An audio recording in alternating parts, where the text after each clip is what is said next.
Hello and welcome back to another episode of Montgomery Micros. Today is a very special day because we had our very first official Montgomery Micros Vintage Computer Club meeting today. So it's March 14th, Pi Day, 2026. We had a visitor from Commodore Sam. He has his YouTube channel, Commodore Sam, and he is an expert on everything Commodore, a lot more of an expert than I am. And he brought a bunch of cool stuff today, including his Mega 65, his Community Commander X16, which is a Commander X16 build in a smaller case, and we checked it all out. We tested several Commodore 64s and 3 1541 drives, and it was just a lot of fun. So a lot of this video is choppy because I was trying to participate in film at the same time and also ran out of room on my iPhone and I had to switch to another iPhone. I don't have any modern 4K cameras, and that's something that as I grow I would like to get is a dedicated camera. Love the iPhone and its camera, but you know, it would be nice to have a real camera too. So anyway, I hope you enjoy this. I'm going to start with the Mega 65 because I'd never seen one in person before. So there's also a VIC-20 thrown in here as well. So I hope you all enjoy, and thank you for watching, and comment on anything where you might have questions or comments, and look forward to hearing from you. Thank you so much. What day is today? It's Play with Commodore Day. The first official Montgomery Micros Vintage Computer Club meeting happens today. The first of many. Starting off a little Pink Floyd, that's always good.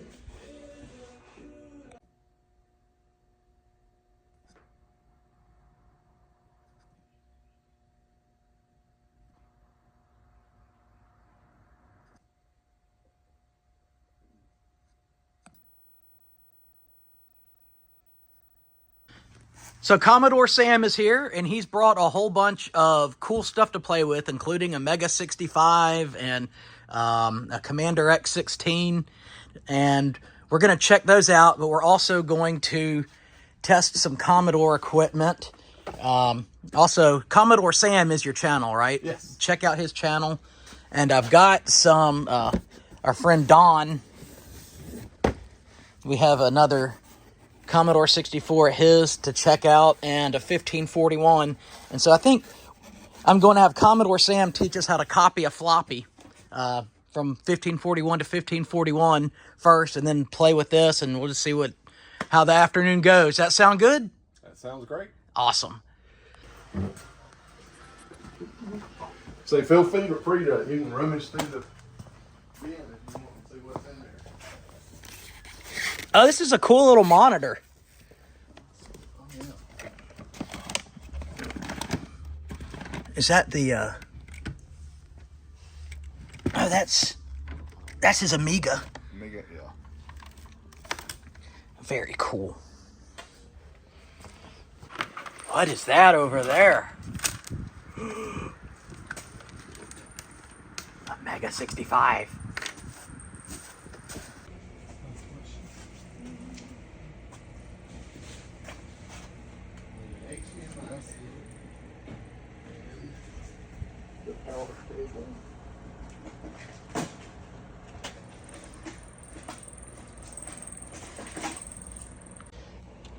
This keyboard feels like an absolute dream to type on.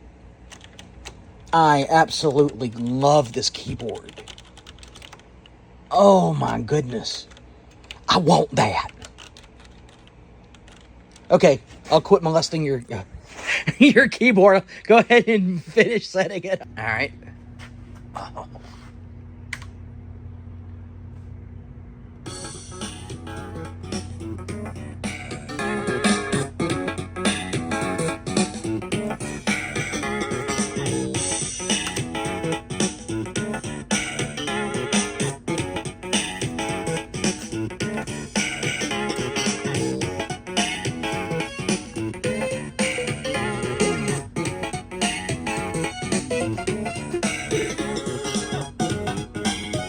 Sounds like some Saved by the Bell scene change music. Yeah. I don't know what it does. Let's see.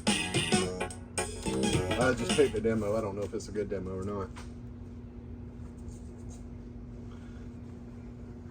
These are the built-in games that kind of come with it. And so it, system breed. What? That might be part of the demo. It must be. Yeah. Yep. You're right. Did you get scared there for a second? This is the first time I have run this demo, and I was legit scared. Look at you, hacker. A pathetic creature of meat and bone, panting and sweating as you run through my corridors. How can you challenge a perfect, immortal machine?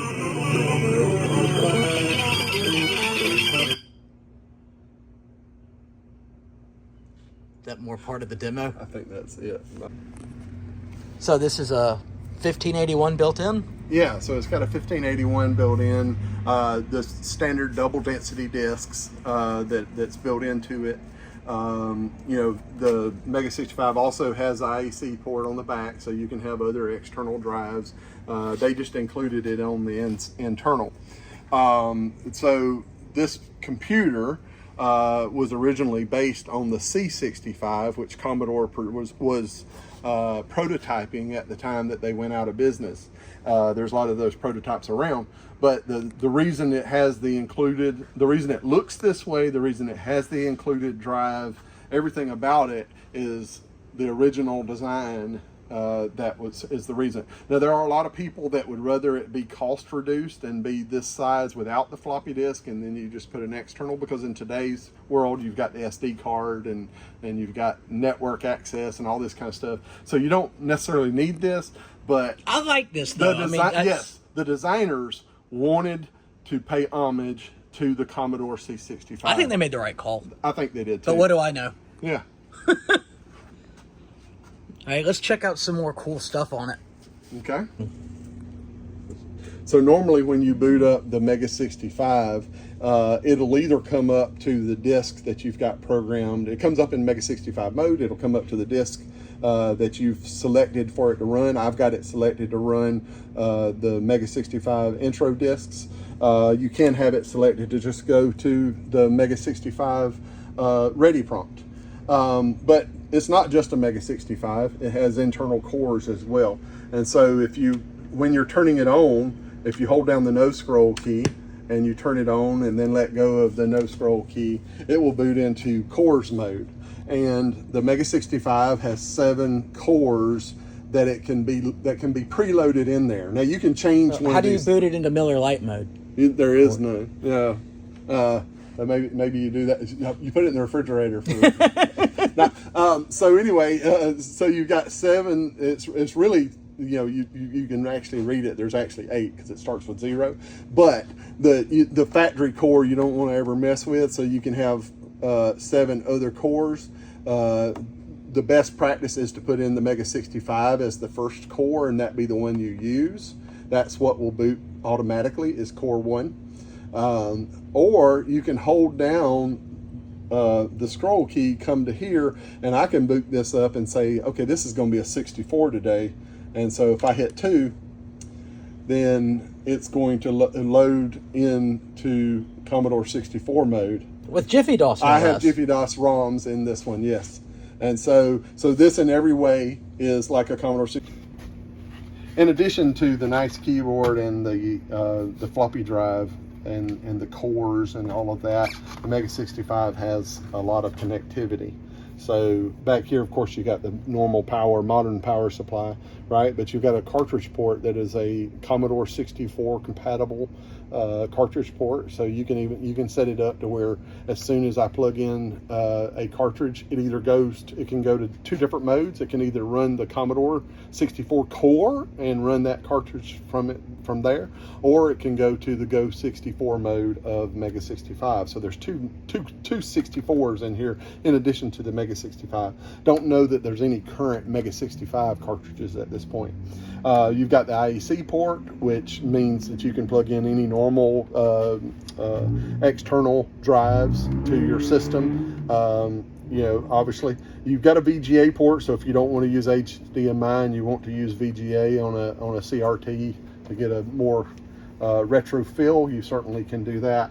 As I said, HDMI, and you've got networking. So it does not have wireless networking. So that's probably the one thing from a modern standpoint that it does not have.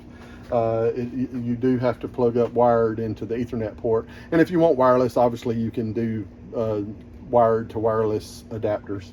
And then you've got the SD card external, and you've got the normal 3.5 inch audio out.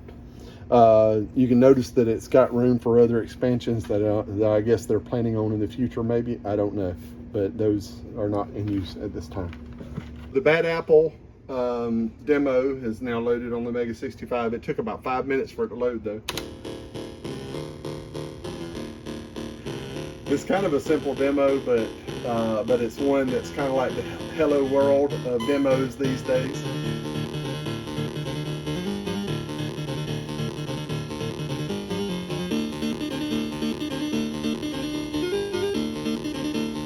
And you basically just continue to have a progression of music and animation. Very cool. And I wish I could convey just how good this keyboard feels.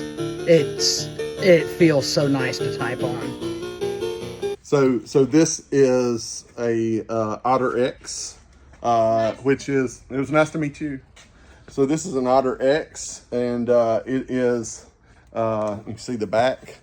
It's basically the Commander X16 in a custom built clone that is one of the engineers that had done some work on the original Commander X16 designed a kit that you could build yourself which is what this is. If you want to make your own Commander X16, the Commander X16 itself comes complete, already pre-manufactured. So that's what that is. Okay, so it's Commander X16 time. And wake up Macintosh time. Yeah.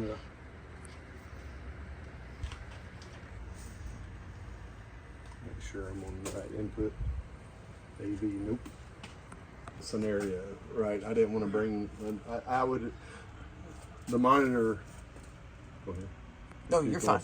I was going to say the monitor that I normally use with this is a 19-inch, but I keep it on a mount on an arm, and I don't want to go disconnecting it. So basically, the first thing you do is, and this is keyboard control. You can see where it's WASD. I haven't added joystick control yet. That's going to be in version 3, but this is version 2.1. And if you go into sound is on, but the keyboard uses WASD, right? Because I picked up the Minesweeper clone. Mm-hmm. And so basically you can use the arrow keys to arrow around and say, I want to uncover that one, and so there's one bomb around that, right? If I hit a bomb, let's find the bomb. Boom, you lose. Yeah. And if you want to play again, right? Then if you go as complex as you want. So you can sit there and play a long game if you want to, right? And so this, you can see how it clears just like old Minesweeper did, right? I know that's a bomb, so that you can tell how many bombs it had. 404 bombs that you would have had to avoid while you're playing the game,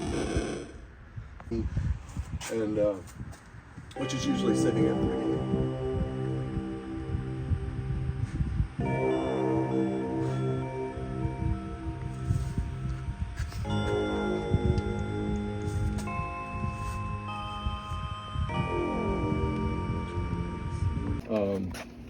He makes one, and you can watch Amiga Love's videos. Have you ever watched Amiga Love? I'm not sure. Yeah, so check out Amiga Love and check out his videos on the Parceiro.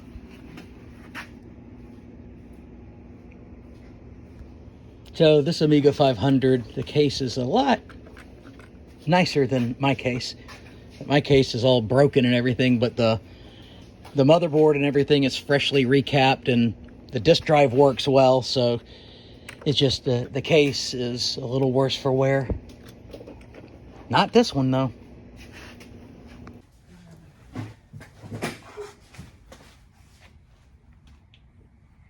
You start over? No, that's fine. We can go from here. No boot disk. Okay, so what I've got here is a stock Amiga 500. All right, it's actually, if you want to know the revision, I think it's a 5, so it's an older one. In here I've got, of course, I got the 1080 monitor, and in here you'll note there's no floppy disk, no boot floppy. So kickstart and all that came from this device here, which is called the Parceiro. Now, Parceiro stands is foreign, I forget, I think French, for friend. Okay, and so if you know what Amiga is, friend. Okay, so that's kind of where it comes from. Specifically female. Yeah. So the guy. So basically, the Parceiro here acts as a boot device, a hard drive, and it also, so you've got basically a RAM disk built into it. It's also a real-time clock, so it's a real-time clock as well. And it's super fast. So this is going to be faster than the RAM that's included in here, is way faster than the RAM in the trapdoor. In fact, you take the RAM out of the trapdoor because the RAM in the trapdoor will actually slow it down because it's slow memory. Yeah, we don't have the speakers set up, but I don't think I've seen the test drive. I've seen it on every platform, and I don't think I've played it on my Amiga at all.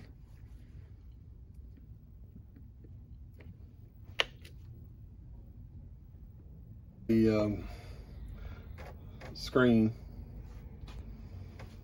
So you flip a switch and it goes into Workbench 2. Yeah, I think we're on 2. I don't know if I didn't slide it too far. It has multiple images. This is 1991 copyright date. Yeah, so I think that is 2. It's either, I believe that's 2.0. So this is a very useful utility for your Amiga. You said they make a 1000 version too? Yes, for the A1000. And of course it plugs in the side. Shall we play a game? Yes, so we're going to boot it back into 3. But the little splash screen he has is very cool. That is awesome. Shall we play a game?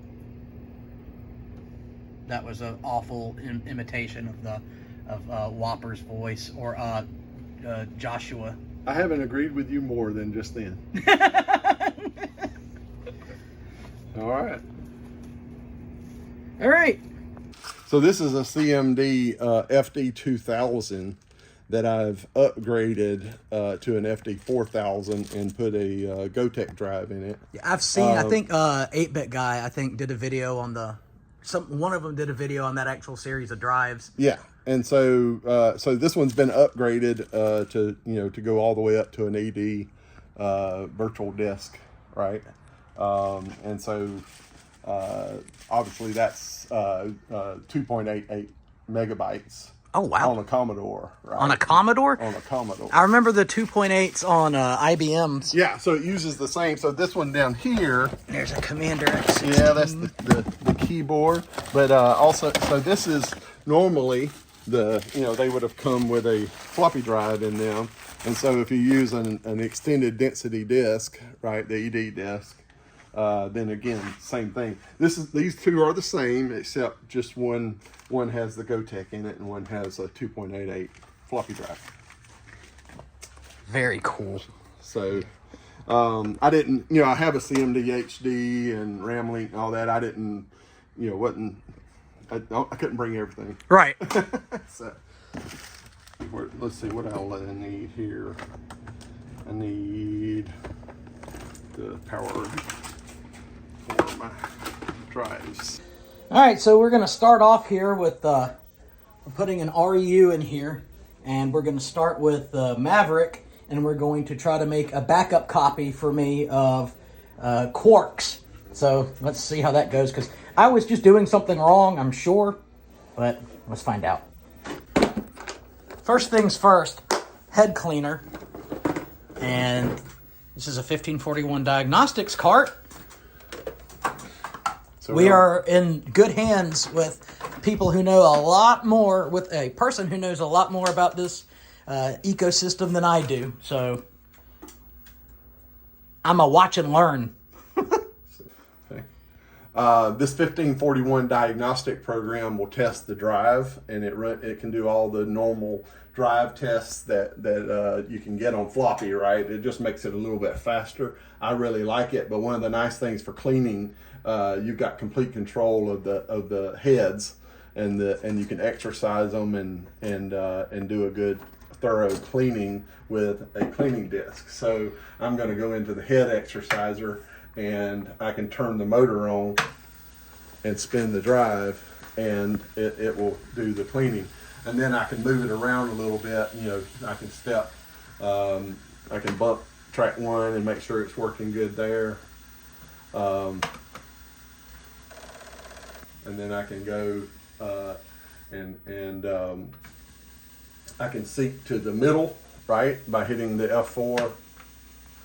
And that moves to track 18, and then I can hit the F6 and it'll move to track 35, and I can make sure that head's cleaning. One of the things that I find when you're copying discs, sometimes you can have a drive that will read fine, but it won't write just because the disc heads are a little bit dirty. So that's the reason I wanted to go ahead and give it a good cleaning. Don't see any signs of bad dirt on it, so that's good. Now it's copy that floppy time. Yeah. So we're going to do a single copy and see what happens anyway, because I want to see. We want to see if it detects the REU, or if it's going to make us flip a whole bunch of times. Yeah. I wonder, it said software drives, but let's see. Well, I didn't notice this earlier. Yep. RAM expansion active. Nice. So. All right, and through the magic of video editing,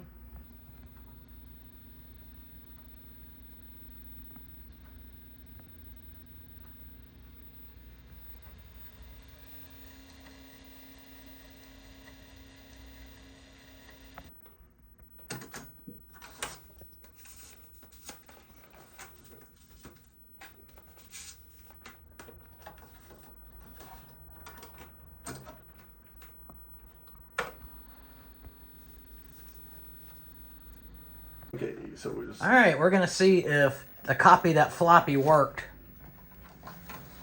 Because I didn't have any luck with it before, but, I think Sam probably has the magic touch here.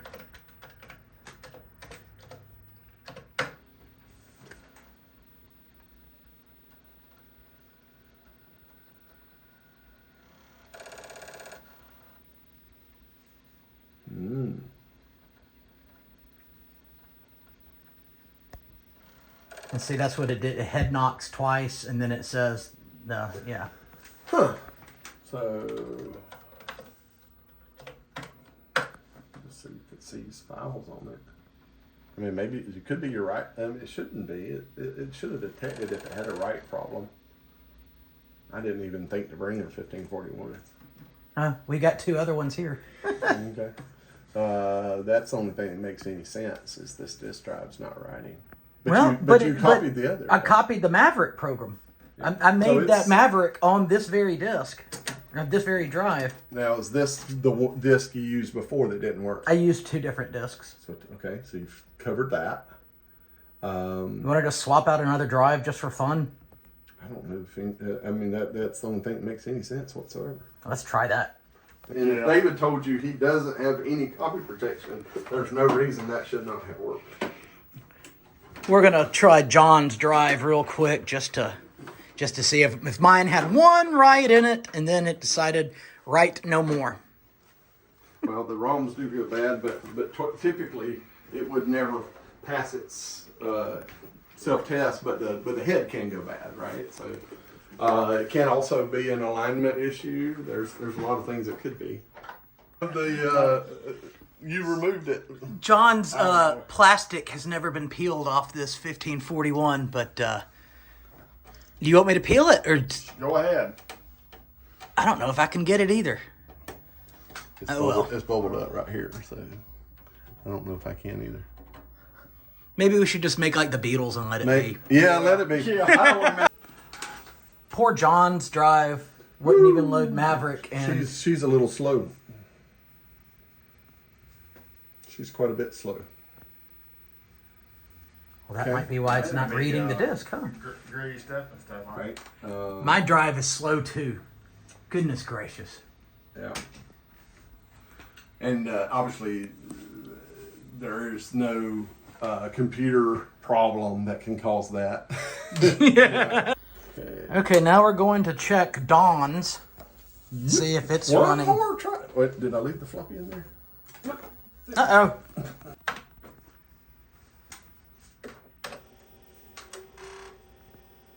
Yep, his is good. Okay, so we have one working floppy drive. Let's continue our floppy test from this one, and then we can move on to something else. Well, we're going to do a performance test on it as well before we go to the next step, just to rule it out, right speed, and then I run the performance test because it does a read, a write, and all that stuff, and then it always does the head bang, right, because that's starting at track Right. 1, working its way back.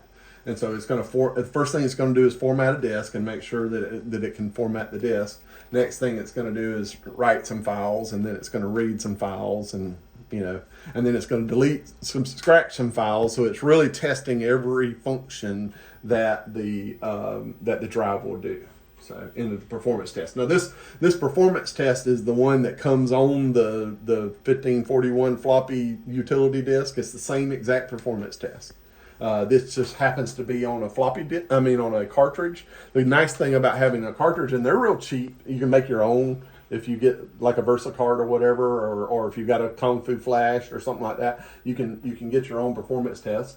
But it's nice to have it outside the drive, because if you only have one drive in this particular case working, you're not going to be able to load the program to actually go test it, right? So here we have it's doing the performance test, and it goes through. The first thing it does is format, and then it writes a file, reads a file, and then it does the other. But it shows you what the error channel is on the drive each step. If you know anything about the 1541, you know that the 1541 is a full-blown computer inside. Right, and so the Commodore only knows whether the drive had an error because the drive tells it in the error channel that it has an error. And so each one of these OKs that you see is the drive has said that operation ended okay.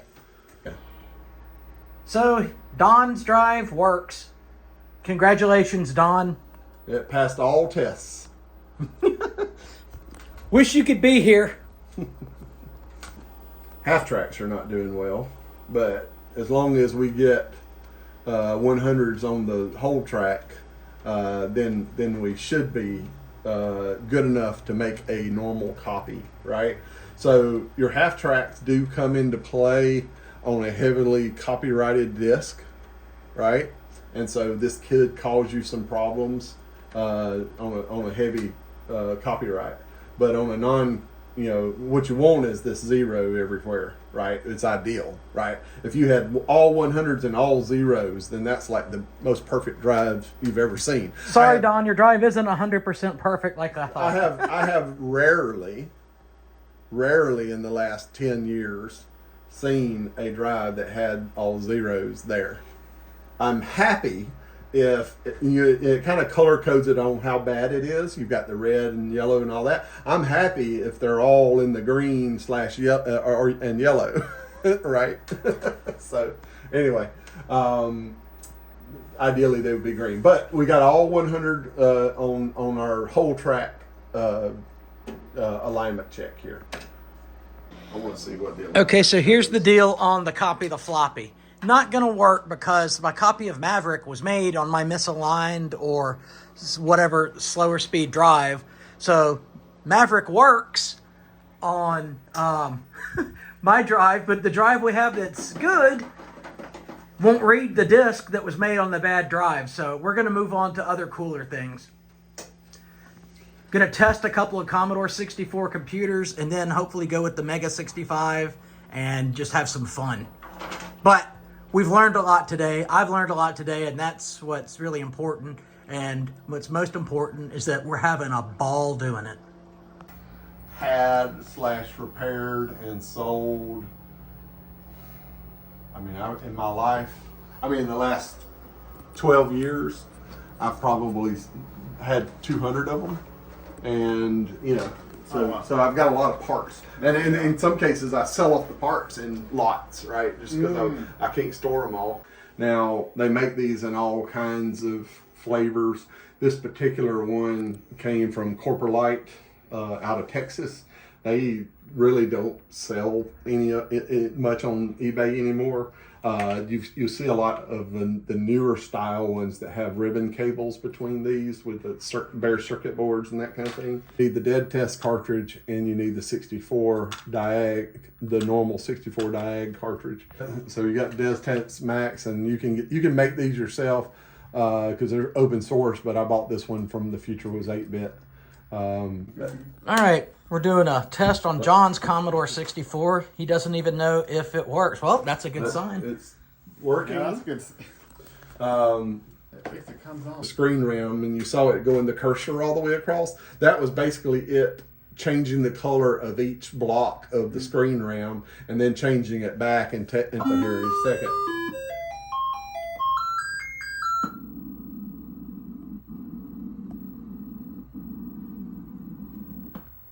Okay, so your SID's good. All right, Don, we're going to test yours now. You've got the good disk drive. Let's see if you got the computer to go with it. Well, that's keyboard, the user port. Well, this might not be bad, but he's got a SID problem. Don, I'm sorry. I hate to bring you bad news. The good news is there's like millions of these computers out there, so it's mostly the SID. We're going to check. This can be if the ports are dirty, it can show bad, and you just have to clean the ports, and then it's fine, right? Because it does. The loop back depends on clean ports. all right. This is my trash picked one that I found probably over 20 years ago. You can see the screw hole where it used to hang up on the wall. I've done a video about this one before, but we never fully tested it. So I got this one, another bread bin, and I've got a 64C. So let's go. So, well, the last time I turned it on, I actually got a normal screen. yeah. It's not happy anymore. No, so...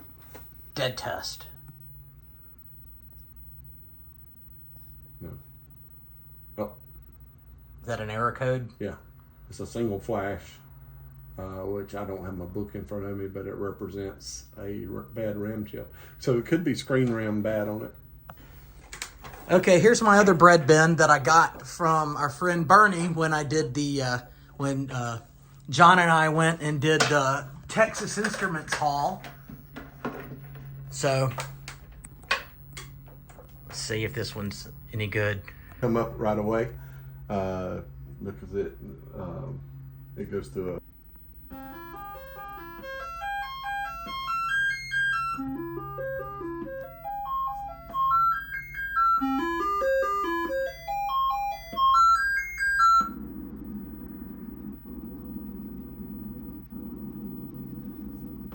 It's good. Yay! That may The SID chips work. Noise machine for sleeping. Yeah, that's Now, a you can good tell- white noise machine. So depending on the SID, you can also, one difference that you... I was lucky. It was just a bad connection on the user port. I have a fully working, functioning breadboard. So All right, we're going to test my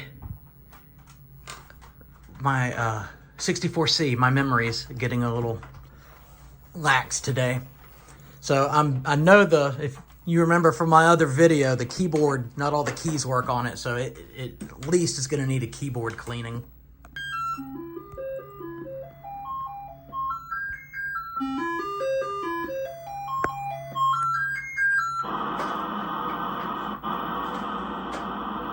That one sounds different. It does. That's what I'm saying. I think this is a short board, or it's got a... It's a working one. Are you keeping up with the Commodore? Because the Commodore is keeping up with you. Are you keeping up with the Commodore? Because the Commodore is keeping up with you.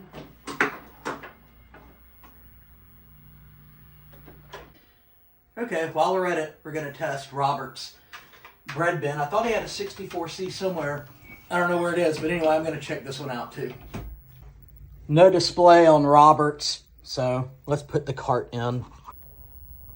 And now, when you first turn it on, you got to wait a while because it does. So I think it's like up to 20 seconds possible for it to take that long before it starts displaying anything. All we got was a power LED. And you've forgotten the flash code by now. Let's see. Now. Sorry, Robert. Last thing we're going to test as far as computers are concerned is this VIC-20 that I have. And luckily, I don't have the cables for it, but Commodore Sam does. All right, we're about to do the smoke test. Don't need that cable, got that in it, okay. Hey! Mm-hmm. So the moldy, mildewy VIC-20 at least gives a... Yeah. So, on Ultimate 3 boots directly up to a screen, a menu. And I'm going to just see if I can adjust this out a little bit.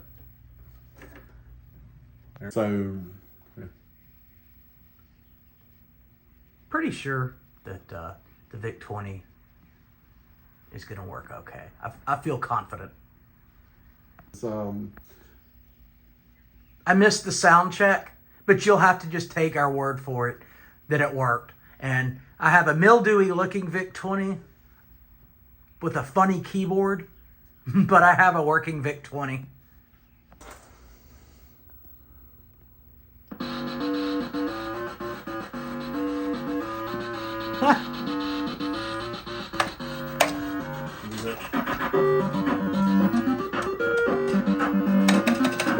Is it joystick only?